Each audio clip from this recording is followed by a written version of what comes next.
അസ്സലാമു അലൈക്കും വറഹ്മത്തുള്ളാഹി വബറകാതുഹു. ബഹുമാനികളെ, യഹൂദികളും മദീനയിലുള്ള ഖസ്റജ് കുടുംബക്കാരും തമ്മിൽ ഇടയ്ക്കിടയ്ക്ക് യുദ്ധമുണ്ടാവുകയാണ്. ആ യുദ്ധമുണ്ടാകുന്ന സമയത്ത് യഹൂദികൾ ഖസ്റജികളോടും ഔസ് ഗോത്രക്കാരോടും പറയുകയാണ്, നിങ്ങൾ ഞങ്ങളോട് ഇപ്പോൾ യുദ്ധം ചെയ്യുകയും ഞങ്ങളെ പരാജയപ്പെടുത്തുകയും ചെയ്യുന്നു. പക്ഷേ വരാനുള്ള നബി അവസാന കാലഘട്ടത്തിൽ എത്തുമ്പോൾ അദ്ദേഹത്തോടൊപ്പം ഞങ്ങൾ ചേരുകയും നിങ്ങളെ പരാജയപ്പെടുത്തുകയും ചെയ്യും. മാത്രമല്ല, അദ്ദേഹം അറബികളെ കീഴടക്കി വലിയ നേതാവും രാജാവുമാകുമ്പോൾ ഞങ്ങൾ ആ നബിയുടെ അനുയായികളായിരിക്കും. ആ നബി വന്നാൽ പിന്നെ ഞങ്ങൾക്കായിരിക്കും വിജയം, നിങ്ങൾക്ക് കഷ്ടകാലമായിരിക്കും എന്ന് ഖസ്റജികളോടും ഒരു വേള ഔസിനോടും ഇങ്ങനെ യഹൂദികൾ പറയുകയാണ്. ഇതിങ്ങനെ ഖസ്റജികളുടെ മനസ്സിൽ, യഹൂദികളുടെ മനസ്സിൽ ഉറച്ചു കിടക്കുകയാണ്. ആ അവസരത്തിലാണ് അവർ ഹജ്ജിന് പരിശുദ്ധമായ മക്കയിലേക്ക് വരുന്നത്. ഇസ്ലാമിന് മുമ്പും ഹജ്ജുണ്ട്, പക്ഷെ പൂർണ്ണമായ ഇസ്ലാമിക രൂപത്തിലല്ല.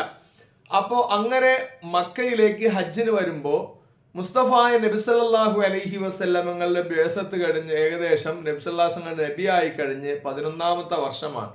ആ വർഷം എല്ലാ വർഷവും ഹജ്ജിന് വരുന്നവരുടെ ഇടയിലേക്ക് നബി സല്ലല്ലാഹു അലൈഹി വസല്ലം വരികയും അള്ളാഹുവിനെ കുറിച്ചും പരിശുദ്ധമായ ഇസ്ലാമിനെ കുറിച്ചും തൗഹീദിനെ കുറിച്ചും ഇങ്ങനെ പ്രബോധനം നടത്തിക്കൊണ്ടേയിരിക്കുന്നു. ആ വർഷത്തിൽ നബി സല്ലല്ലാഹു അലൈഹി വസല്ലം പരിശുദ്ധമായ ഹജ്ജിന്റെ ഇടയ്ക്ക് ജംറകളിൽ ഹാജിമാർ എറിയുന്ന സമയത്ത് അവിടെ നിന്നുകൊണ്ട് നബി സല്ലല്ലാഹു അലൈഹി വസല്ലം ഇങ്ങനെ പരിശുദ്ധമായ ഇസ്ലാമിനെ പറ്റി പ്രബോധനം ചെയ്യുകയാണ്. ജനങ്ങളെ, കൂലു ലാ ഇലാഹ ഇല്ലല്ലാഹ് തഫ്ലഹു വ തമല്ലകു അൽ അറബ എന്ന് പറഞ്ഞ് നബി സല്ലല്ലാഹു അലൈഹി വസല്ലം പരിശുദ്ധമായ ഇസ്ലാം, നിങ്ങൾ ലാ ഇലാഹ ഇല്ലല്ലാഹ് ചൊല്ലണം. അങ്ങനെ ചൊല്ലി അള്ളാഹുലേക്ക് വിശ്വസിച്ചാൽ അറബികളുടെ ഇടയിൽ നിങ്ങൾക്ക് നേതാവാകാം, അള്ളാഹു നിങ്ങളെ ഒരു ജനതയാക്കും. ഇങ്ങനെയൊക്കെ നബി സല്ലല്ലാഹു അലൈഹി വസല്ലം ഇങ്ങനെ പ്രബോധനം നടത്തുമ്പോഴാണ് ഖസ്റജികളിൽപ്പെട്ട 6 പേര് ആ പരിശുദ്ധമായ ജംറകളുടെ അടുത്ത് വെച്ച് നബി സല്ലല്ലാഹു അലൈഹി വസല്ലം കണ്ടുമുട്ടുന്നത്. അവർ പരസ്പരം പറഞ്ഞു, ആ കാണുന്ന വ്യക്തിയെ കണ്ടിട്ട്, അദ്ദേഹം പറയുന്നത് കേട്ടിട്ട് ഒരു നബിയാണെന്നുള്ള എല്ലാ ലക്ഷണവും അദ്ദേഹത്തിന്റെ മുഖത്തുണ്ട്. ഏറ്റവും നല്ല സൗന്ദര്യം, അതിലേറെ ലക്ഷണമൊത്ത സ്വഭാവം, അതിലേറെ അദ്ദേഹം പറയുന്നതും അള്ളാഹുവിലേക്കുള്ള ക്ഷണമാണ്. മാത്രവുമല്ല, നബി സല്ലല്ലാഹു അലൈഹി വസല്ലമ തങ്ങളുടെ രീതിയും നബി തങ്ങളുടെ പെരുമാറ്റവും നബി തങ്ങളുടെ ശൈലിയും ഒക്കെ കണ്ടപ്പോൾ അവർക്ക് ഏകദേശം ഉറച്ചു, യഹൂദികൾ പറഞ്ഞുകൊണ്ടിരിക്കുന്ന വിശേഷണങ്ങളൊക്കെ ഈ കാണുന്ന വ്യക്തിയിലുണ്ടെന്ന്. അങ്ങനെ അവർ വരികയും നബി സല്ലല്ലാഹു അലൈഹി വസല്ലമയുടെ അടുക്കൽ വന്ന് കുറെ നേരം സംസാരിച്ചു നിന്ന ശേഷം ഞങ്ങൾക്ക് ദീൻ പഠിക്കാൻ താല്പര്യമുണ്ടെന്ന് പറഞ്ഞപ്പോൾ തന്നെ നബി സല്ലല്ലാഹു അലൈഹി വസല്ലം അവർക്ക് പരിശുദ്ധമായ ഇസ്ലാമിനെ പറ്റി പറഞ്ഞു കൊടുത്തു. ഒപ്പം അള്ളാഹുവിന്റെ അത്ഭുതകരമായ ഖുർആൻ അങ്ങ് ഓതി കൊടുത്തപ്പോൾ പിന്നെ അവർക്കൊന്നും ചിന്തിക്കേണ്ടി വന്നില്ല. അവര് ഖസ്റജികൾ 6 പേർ നബി സല്ലല്ലാഹു അലൈഹി വസല്ലമയുടെ കൈപിടിച്ച് മുസ്ലിം ആവുകയാണ്. ആ മുസ്ലിമായി കഴിഞ്ഞ് വളരെ സന്തോഷത്തോടെ അവർ നാട്ടിലേക്ക് പോവുകയാണ്, മദീനയിലേക്ക് പോവുകയാണ്. അന്ന് മദീന ആയിട്ടില്ല, യസ്രിബാണ്. അവിടെ ചെന്നിട്ട് എല്ലാവരോടും, ഖസ്റജികളോടും ഔസിനോടും എല്ലാ കുടുംബക്കാരോടും ബനു നജ്ജാറിനോടും ഒക്കെ നബി സല്ലല്ലാഹു അലൈഹി വസല്ലമയെ പറ്റി ഇങ്ങനെ ചർച്ച ചെയ്യുകയാണ്. അങ്ങനെ ആ ചർച്ച, കാരണം യഹൂദികൾ വർഷങ്ങൾക്ക് മുമ്പ് തന്നെ ഇങ്ങനെ വരാനുള്ള ഒരു നബിയുണ്ട്, അത് തൗറാത്തിൽ പറയപ്പെട്ടത്, ഇഞ്ചീലിൽ പറയപ്പെട്ടത്, സബൂറിൽ പറയപ്പെട്ടത് എന്ന് പറയുകയും ആ നബിയുടെ വരവിനെ കാത്തിരിക്കുകയും ചെയ്യുകയാണ്. അങ്ങനെ യഹൂദികൾ നേരത്തെ തന്നെ ഇങ്ങനെ ഒരു അറിവ് കൊടുത്തത് കൊണ്ട് എല്ലാ മദീനയിലെ കുടുംബങ്ങളിലും ചർച്ച ഇതാണ്.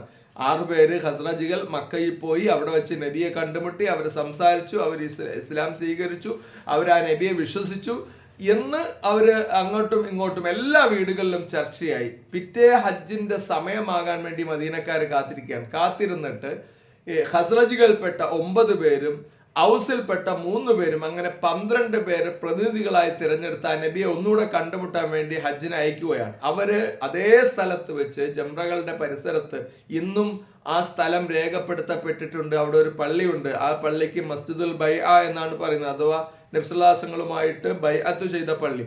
അവിടെ വെച്ച് നബി സല്ലല്ലാഹു അലൈഹി വസല്ലമയെ 12 പേര് കണ്ടുമുട്ടുകയാണ്. 12 പിന്നെ കുടുംബങ്ങളിലെ നേതാക്കളായിട്ടുള്ള ഖസ്റജികളായ 9 പേരും ഔസുകളായ 3 പേരും നബി സല്ലല്ലാഹു അലൈഹി വസല്ലമയെ കണ്ടുമുട്ടുകയും നബി തങ്ങളോട് തങ്ങൾക്ക് ഇസ്ലാം സ്വീകരിക്കാനും തങ്ങളുടെ നാട്ടിൽ ഇസ്ലാം പ്രബോധനം ചെയ്യാനും താല്പര്യമുണ്ടെന്നും നബി സല്ലല്ലാഹു അലൈഹി വസല്ലം അങ്ങോട്ട് ചെല്ലണമെന്നും എല്ലാ കുടുംബക്കാരും അതിന് തൽപരരാണെന്ന് നബി സല്ലല്ലാഹു അലൈഹി വസല്ലം അറിയിക്കുകയാണ്. നബി തങ്ങൾക്ക് വല്ലാത്ത ഒരു ആനന്ദവും സന്തോഷവും. കാരണം മക്കയിലെ നബിതങ്ങളെ വല്ലാതെ പീഡിപ്പിക്കുന്നു, മക്കാര് പുറത്താക്കുന്നു, മക്കാര് അങ്ങേയറ്റത്തെ പീഡന പർവ്വങ്ങൾ അഴിച്ചുവിടുന്നു. അതിൻ്റെ ഇടയിലാണ് അള്ളാഹുവിൻ്റെ ഒരു പ്രത്യേകമായ നിയോഗം എന്നോണം മദീനക്കാർ വന്നിട്ട് ഇങ്ങോട്ട് ആവശ്യപ്പെടുന്ന, നബിയെ ഞങ്ങൾ വിശ്വസിക്കാൻ തയ്യാറാണ്, ഞങ്ങളുടെ കുടുംബങ്ങളിലേക്ക്, ഞങ്ങളുടെ നാട്ടിലേക്ക് വന്നാൽ അങ്ങയെ ഞങ്ങൾ എല്ലാ അർത്ഥത്തിലും സ്വീകരിക്കാൻ തയ്യാറാണെന്ന് പറഞ്ഞു. അങ്ങനെ അവരുമായിട്ട് നബി സല്ലല്ലാഹു അലൈഹി വസല്ലം ബൈഅത്ത് ചെയ്യുകയാണ്. ജംറയുടെ അടുത്ത് വെച്ച് ആ പള്ളി നമുക്ക് ഇന്നും കാണാം, മസ്ജിദുൽ ബൈഅ, ഞാൻ ഈ ചിത്രത്തിൽ കൊടുത്തിട്ടുണ്ട്. ആ പള്ളി അവിടെ വെച്ച് മുസ്തഫ നബി സല്ലല്ലാഹു അലൈഹി വസല്ലം 12 മദീനക്കാരുമായിട്ട് ഉടമ്പടി ചെയ്യുന്നു, ബൈഅത്ത് ചെയ്യുന്നു. നബി സല്ലല്ലാഹു അലൈഹി വസല്ലം എന്താണ് ബൈഅത്ത് ചെയ്തത്? അള്ളാഹുവിനെ അല്ലാതെ വേറെ ഒരാളെയും ആരാധിക്കാൻ പാടില്ല. ഷഹാദത്ത് കലിമ ചൊല്ലി ലാ ഇലാഹ ഇല്ലല്ലാഹ്, അള്ളാഹുവിനെ മാത്രം ആരാധിക്കുക, ഒരാളെയും പങ്കുചേർക്കരുത്. രണ്ടാമതായി, നിങ്ങൾ ഒരിക്കലും വ്യഭിചരിക്കാൻ പാടില്ല, മോഷ്ടിക്കാൻ പാടില്ല, കുട്ടികളെ അനാവശ്യമായിട്ട് പെണ്ണായി ജനിച്ചതിന്റെ പേരിൽ കൊല്ലാൻ പാടില്ല. അതുപോലെ തന്നെ അനാവശ്യമായ സംസാരങ്ങളും അനാവശ്യമായ ജീവിത രീതികളും ഒക്കെ മാറ്റണം. അവരെല്ലാം അംഗീകരിച്ചു. ഖുർആൻ നബി സല്ലല്ലാഹു അലൈഹി വസല്ലം പഠിപ്പിച്ചു കൊടുത്തതൊക്കെ കേട്ടു പഠിച്ചു. അവർ നാട്ടിലേക്ക് പോവുകയാണ്. പോകാൻ നേരത്തെ അവർ ആവശ്യപ്പെട്ടു, തങ്ങളെ ഞങ്ങൾക്ക് പൂർണ്ണമായി ഇസ്ലാമിനെ പറ്റി പഠിപ്പിച്ചു തരാൻ ആരെങ്കിലും ഞങ്ങളുടെ കൂടെ പറഞ്ഞയച്ചു തരണം. അങ്ങനെ നബി സല്ലല്ലാഹു അലൈഹി വസല്ലം അവിടുത്തെ പ്രതിനിധിയായി തങ്ങളുടെ തൊട്ടടുത്ത് നിൽക്കുന്ന സൗന്ദര്യം കൊണ്ട് നബി തങ്ങളുടെ തൊട്ടടുത്ത് നിൽക്കുന്ന, എന്നാൽ പരിശുദ്ധമായ ഇസ്ലാമിനെ നന്നായിട്ട് പ്രബോധനം ചെയ്യാൻ അറിയുന്ന മഹാനായ മിസ്അബ് ബിൻ ഉമൈർ റളിയല്ലാഹു തആല അൻഹുവിനെ അവർക്ക് ഖുർആനും ഇസ്ലാമും പഠിപ്പിച്ചു കൊടുക്കാൻ വേണ്ടി തിരഞ്ഞെടുത്ത് മദീനയിലേക്ക് അയക്കുകയാണ്. അങ്ങനെയാണ് പരിശുദ്ധമായ മദീന പിന്നീട് പതിയെ പതിയെ മാറുന്നത്. പിറ്റേ വർഷമായപ്പോൾ ഒരു സ്ത്രീയോ ഒരു പുരുഷനോ ഇസ്ലാമിലേക്ക് വരാത്ത ഒരു കുടുംബവും ഇല്ലാതെയായി മദീന മാറുകയാണ്. അങ്ങനെ ഹിജ്റ 12-ാം വർഷമാണ് ഒന്നാമത്തെ ഉടമ്പടി നടക്കുന്നത്. നബി സല്ലല്ലാഹു അലൈഹി വസല്ലം കൊണ്ട് 12 പേര് വിശ്വസിച്ച് മദീനയിലേക്ക് മടങ്ങുന്നത്.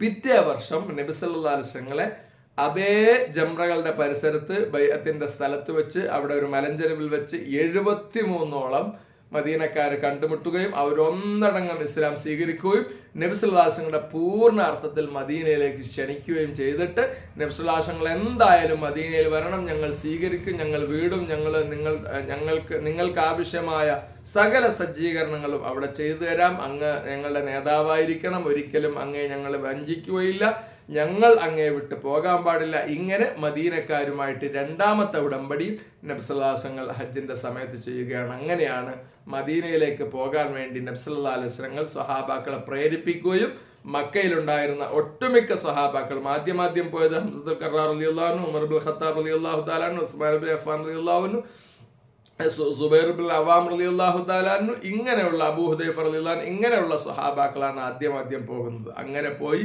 സകല മുഅ്മിനീങ്ങളും നബി സല്ലല്ലാഹു അലൈഹി വസല്ലം, അബൂബക്കർ സിദ്ദീഖ് റളിയല്ലാഹു അൻഹു, അലി റളിയല്ലാഹു അൻഹു അല്ലാത്ത സകല മുഅ്മിനീങ്ങളും മദീനയിലേക്ക് ഹിജ്റ പോവുകയും അങ്ങനെ മദീന ഇസ്ലാമിന്റെ നാടാവുകയും ചെയ്തത്. പിന്നെയാണ് ഹിജ്റയുടെ ആരംഭം കുറിക്കുന്നത്. അള്ളാഹു അത് മനസ്സിലാക്കാൻ മുത്തനബി തങ്ങളുടെ ജീവിതത്തിന്റെ ഓരോ ഘട്ടങ്ങളും മനസ്സിലാക്കി തങ്ങളോടുള്ള ഇഷ്ക് ഹൃദയത്തിൽ കൊണ്ടു നടക്കാൻ അള്ളാഹു നമുക്ക് തൗഫീഖ് നൽകട്ടെ. അസ്സലാമു അലൈക്കും വറഹ്മത്തുള്ളാഹി വബറകാതുഹു.